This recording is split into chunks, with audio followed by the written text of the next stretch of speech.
مسیح کے زندہ اور جلالی نام میں سب کو سلام۔ خدا کا شکر کرتے ہیں، باپ جی کی تعریف کرتے ہیں کہ وہ بھلا خدا ہے اور وہ ہمیں ہمیشہ اپنی پناہ میں رکھتا ہے، کیونکہ وہی ہمارے چھپنے کی جگہ، وہی ہمارا محکم قلعہ ہے۔ ہم اپنے باپ کا شکر کرتے ہیں اور اس کی تعریف کرتے ہیں، اپنے آپ کو دھوتے اور پاک کرتے ہیں تاکہ لائق طور پر اپنے باپ کی حضوری میں بیٹھ سکیں، تاکہ جب ہم اپنے خدا سے مانگیں تو اس کا فضل، اس کا رحم ہم پر ہو اور اس کے کان جھک جائیں اور وہ ہماری دعاؤں کو سنے اور ان کا جواب دے۔ پریز دا لارڈ۔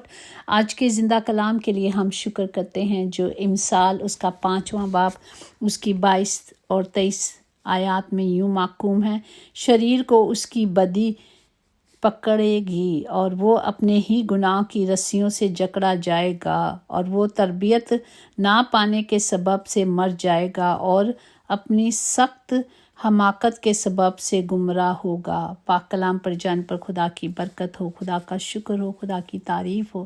خداوند ہمیں یہ بار بار کلام، جب یہ کلام ہمارے لیے ہے، ہمیں اس کلام پر چلنے کے لیے ہمیں روز نصیحت کی جاتی ہے، ہمیں تنبیہ بھی کی جاتی ہے، کیونکہ خدا جس سے محبت رکھتا ہے اسے تنبیہ کرتا ہے۔ جس طرح ہم اپنے بچوں کو اچھی تربیت دینے کے لیے، اچھا فیوچر دینے کے لیے، اچھی زندگی دینے کے لیے انہیں تنبیہ کرتے ہیں، انہیں سکھاتے ہیں، اصول دکھاتے ہیں، اپنے گھروں کے اصول ہوتے ہیں وہ بتاتے ہیں، پر جو نہیں پکڑتا، شریر کو تنبیہ نہیں برداشت کرتا یا ماں باپ کے حکموں کو نہیں مانتا، دنیاوی ماں باپ کے حکموں کو نہیں مانتا، اسی طرح جو آسمانی باپ کے بھی حکموں کو نہیں مانتا، تو کیا ہوگا؟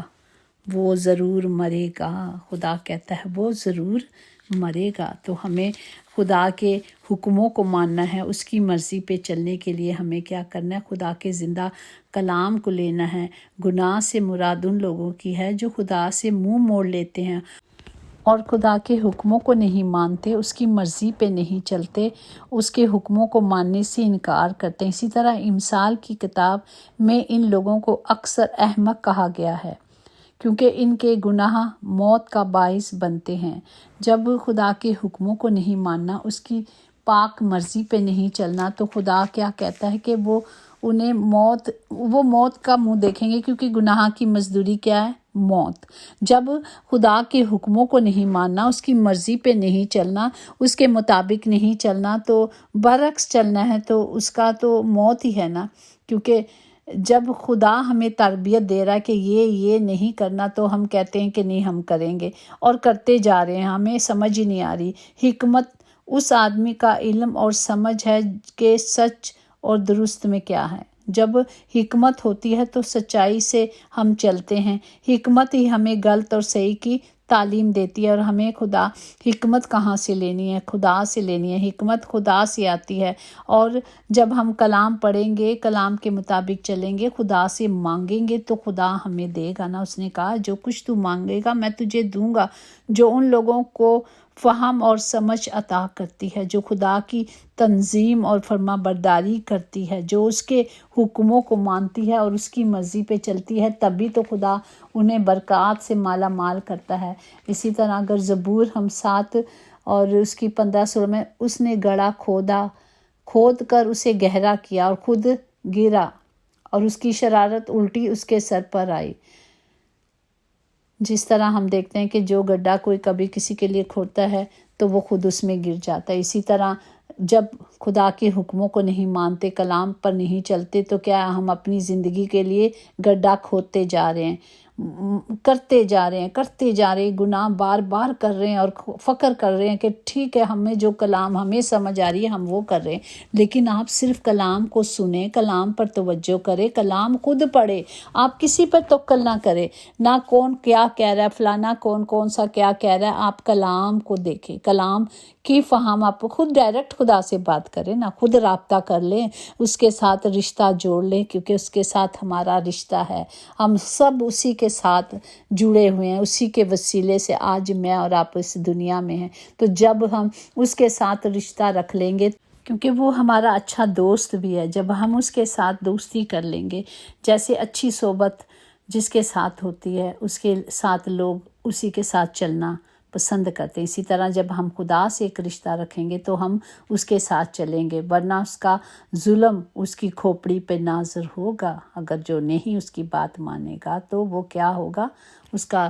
اسی طرح ہم کیا کرتے ہیں، مثال ہی کی 6 باب میں 2 آیات میں لکھا ہے کہ تو اپنے ہی منہ کی باتوں میں پھنسا، تو اپنے ہی منہ کی باتوں سے پکڑا گیا۔ سو اے میرے بیٹے، چونکہ تو نے اپنے پڑوسی کے ہاتھ میں پھنس گیا ہے، اب یہ کر کے اپنے آپ کو بچا لے اور جا خاکسار بن جا۔ ہمیں کیا کرنا ہے؟ اگر ہم کو پتہ چل رہا ہے کہ یہ وقت نزدیک ہے تو ہم نے کیا کرنا ہے؟ ہم نے خدا کے حکموں کو ماننا، اس کی مرضی پہ چلنا ہے۔ یوب کا 4 باب اس کی 21 میں وہ مرتے ہیں اور یہ بھی نہیں، بغیر دانگی کے بغیر ہی مر جاتے ہیں۔ وہ مریں گے ضرور اگر وہ خدا کے حکموں کو نہیں مانیں گے۔ وہ زمین کی قوموں کے سرداروں کی عقل اڑا لیتا ہے۔ کون اڑا لیتا ہے؟ ابلیس۔ چاہے انسان کتنا بھی سمجھدار ہو جائے اور وہ کلام کو نہ دیکھے، کلام کے مطابق نہ چلے، تو وہ کیا ہے؟ بیوقوف ہے۔ تو خدا کا زندہ کلام ہمیں کہتا ہے ہمیں کلام کے مطابق چلنا ہے۔ ایوب ہی کے باب 12 میں 24 میں لکھا ہے کہ وہ زمین کی قوموں کے سرداروں کی عقل اڑا دیتا ہے اور انہیں ایسے بیابان میں بھڑکا دیتا ہے، بھٹکنے کے لیے چھوڑ دیتا ہے جہاں راستہ نہیں۔ وہ روشنی کے بغیر تاریکی میں ٹٹولتے پھریں گے تو وہ کچھ نہیں ملتا، جب کیونکہ خدا کی روشنی میں نہیں چلتے، کیونکہ خدا نور ہے، اور نور جب ہم نور کی راہ پہ چلتے ہیں تو وہ ہماری رہنمائی کرتا ہے۔ ہمیں اپنے آپ کو سنوارنے کے لیے خدا کے زندہ کلام کو سننا ہے۔ خدا کہتا ہے جو میری نہیں سنتا وہ محفوظ نہیں، پر جو میری سنے گا وہ محفوظ رہے گا۔ وہ آفتوں سے، ہر طرح کے طوفانوں سے ہمیں محفوظ رکھے گا۔ وہ ہمیں حکمت سے اور نصیحت دے گا۔ وہ ہمیں نصیحت دے کے ہمیں سنوارتا ہے، ہمیں نکھارتا ہے۔ وہ کون ہے؟ خدا کا زندہ کلام ہے۔ اپنے آپ کا ہمیں کیا کرنا ہے؟ اپنے آپ کو خدا کے کلام کے مطابق چلنا ہے تاکہ ہم تباہی سے اور موت سے دوچار نہ ہوں۔ ہمیں ابدی زندگی ملنے کے لیے، لینے کے لیے، ریسیو کرنے کے لیے ہمیں کیا کرنا ہے؟ خدا کی حکمت کی باتیں ماننی ہیں، تب بھی ہم بچائے جائیں گے۔ ان کو وہ زندگی اور خوشنودی بخشے گا، خوشحالی بخشے گا، اور وہ ابدی زندگی کے وارث ہوں گے جو خدا کی مرضی پہ چلتے ہیں۔ ہمیں صرف خدا کی کلام کو لینا ہے، ورنہ کلام بڑا سخت ہے کہ جو گمراہ ہو جاتے ہیں وہ احمق ہیں۔ تو ہمیں عقل سے چلنا ہے، دانائی سے چلنا ہے، خدا کے کلام کو لینا ہے تاکہ سب بچائے جائیں اور چھڑائے جائیں۔ ہمیں سستی نہیں کرنی۔ اب وقت ہے کہ ہم جاگیں اور خدا سے دعا کریں تاکہ ہم سب بچائے جائیں اور چھڑائے جائیں۔ خداوند ہم سب کو عقل اور دانائی سے بھر دے، خداوند حکمت سے بھر دے۔ ہمیں حکمت کو مانگنا ہے خدا سے، جس طرح خدا نے دانیل کو حکمت دی تھی۔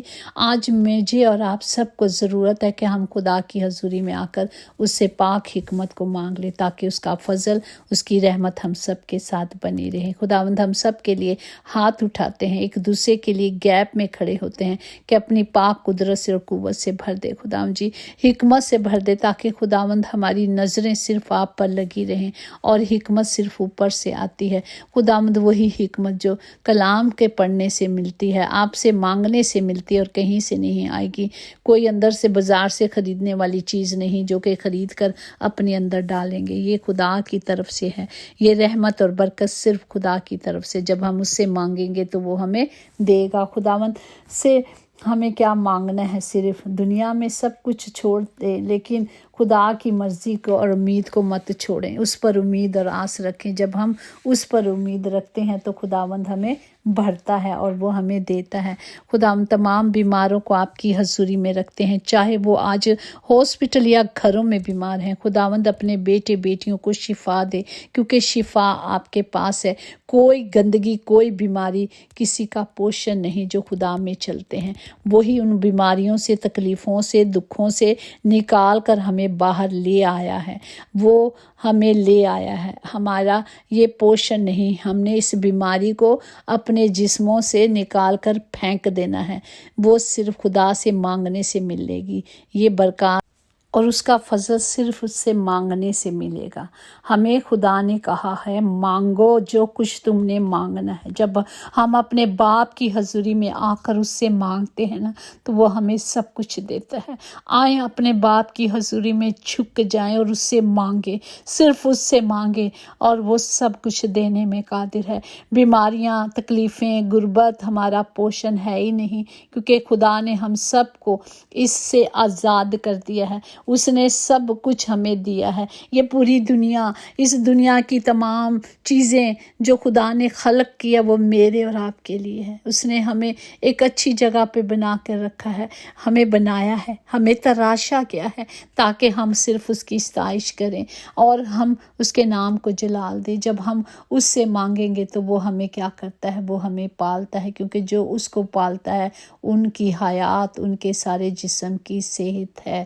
جب ہم اسے پالیں گے، اپنے دل کی خوب حفاظت کریں گے، کیونکہ زندگی کا سرچشمہ صرف میرا اور آپ کا خدا ہے۔ ہمیں صرف اس سے مانگنا ہے، ہماری آنکھیں صرف اس کی طرف لگی رہیں گی سیدھی، تب بھی وہ ہمیں اپنی راہ پہ لے چلے گا اور اس کی راہیں ہمیشہ قائم ہیں۔ ہمیں ان پہ چلنے کے لیے صرف کلام کو لینا ہے۔ خداوند ہم روز ایک بات سیکھتے ہیں باپ جی، جو اس کلام کو سنتا ہے، سمجھتا ہے، رجوع لاتا ہے، وہ ضرور آمین لکھا کرے۔ آمین کا مطلب ہے کہ ہماری زندگیوں میں ایسا ہی ہو۔ ہم جب سن کے لیتے ہیں اور آمین نہیں بولتے، مطلب وہ ہم اسے ریسیو نہیں کرتے۔ تو آپ سب سے ہمبل ریکویسٹ ہے، جب کلام سنتے ہیں کہیں بھی سنیں، آمین بولیں، آمین لکھیں، تاکہ ہماری زندگیوں میں خدا کے کلام کو جو ہم مانگ رہے ہیں پورا ہو۔ ہمیں مانگنے پہ دیا جاتا ہے، اور جب ہم ریسیو کرتے ہیں تب بھی تو لیتے ہیں۔ جب ہم صرف ایک کہیں کچھ بٹ رہا ہے، ہاتھ لے کے آگے کر کے کھڑا ہو کر کے مانگیں گے نا، لیں گے، ریسیو کریں گے تو ملے گا نا۔ اگر ہم وہاں جا رہے ہیں، کھڑے ہیں اور ریسیو نہیں کرے تو کوئی فائدہ نہیں۔ ہمیں ریسیو کرنا ہے، اور ریسیو کرنے کے لیے صرف منہ سے آمین کہنا ہے، آمین کر کے ریسیو کرنا ہے، آمین لکھنا ہے، تاکہ ایسا ہی ہو۔ خداوند ہم سب کو برکت دے، تمام گھروں کے خطے بھرے رہیں، کبھی کوئی کمی کمزوری نہ ہو۔ یسوع نام میں قدرت، قوت، طاقت پائی جاتی ہے۔ ہم نے اسی نام سے اپنے باپ سے مانگا اور پایا ہے۔ Hallelujah, we praise you Lord Jesus, thank you Jesus. یقیناً بھلائی اور رحمت عمر بھر ہم سب کے ساتھ ساتھ رہے گی، اور ہم ہمیشہ اپنے خداوند خدا کے گھر میں سکونت کریں گے۔ آمین۔ God bless you, thank you so much.